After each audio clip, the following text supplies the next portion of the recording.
देखिए question PMT 2015 का है।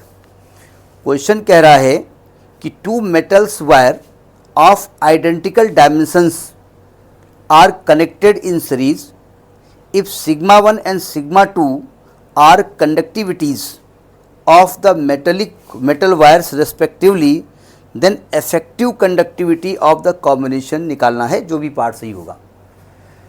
पहले तो उन्होंने कहा कि भाई आइडेंटिकल डायमेंशन, अब पता चला हम डायमेंशन याद किए पड़े। Dimensions are the power raised on the fundamental quantity to represent any physical quantity, यही सही है ना जी? नहीं, डायमेंशन मतलब लेंथ और एरिया से है, ठीक है। इसका मतलब दो मेटेलिक वायर हैं, दोनों की लेंथ सेम है, दोनों का area of cross section same है, ठीक है। फिलहाल हम इसको दो भागों में ब्रेक कर लेते हैं ना, ऐसे मेटेलिक वायर है। अब ये नहीं कहना क्रॉस सेक्शन एरिया सर्कुलर नहीं लिखी है, आप जो चाहो वो क्रॉस सेक्शन बना सकते हो, सेम बनाना पड़ेगा, ठीक है। और दोनों की जो लेंथ है ना वो L और L है, दोनों की लेंथ L और L है, दोनों का area of cross section same है, ऐसा बोला इन्होंने।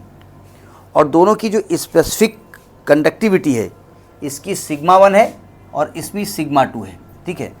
तो कह रहे हैं इफेक्टिव कंडक्टिविटी के बारे में बात करना है कि इफेक्टिव कंडक्टिविटी कैसे निकलेगा।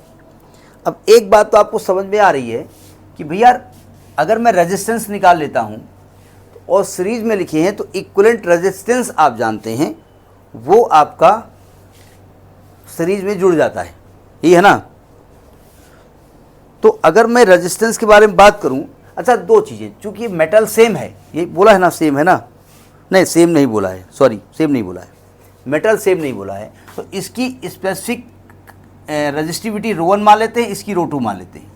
तो पहले वायर का रेजिस्टेंस कितना होगा, R1 is equal to sigma 1 L upon A आएगा ना, L और A सेम है, L और A सेम है।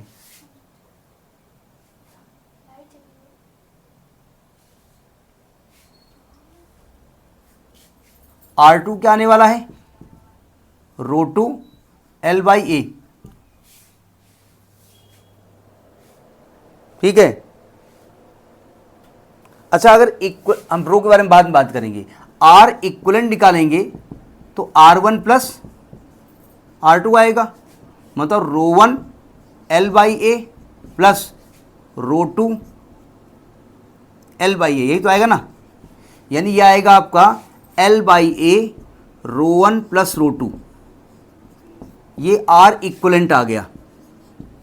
समझ में आई बात नहीं आई? अच्छा R इक्विवेलेंट बोले तो इस पूरे रेजिस्टेंस बारे, इस पूरे कंडक्टर बारे में बात करें ना। अगर पूरे का रो जो है ना वो हम रो मान लें तो R इक्विवेलेंट को रो L हो जाएगा 2L/A कर सकते हो भाई, टोटल लेंथ 12 हो गई ना।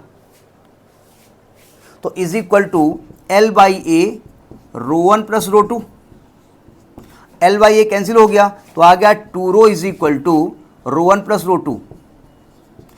अब आप कहेंगे ये काहे कर रो कर रहे हो, सिग्मा बोलो ना। हम सिग्मा नहीं बोल सकते हैं क्योंकि मुझको सीरीज और पैरेलल कॉम्बिनेशन में रो के बारे में जानकारी है, ठीक है।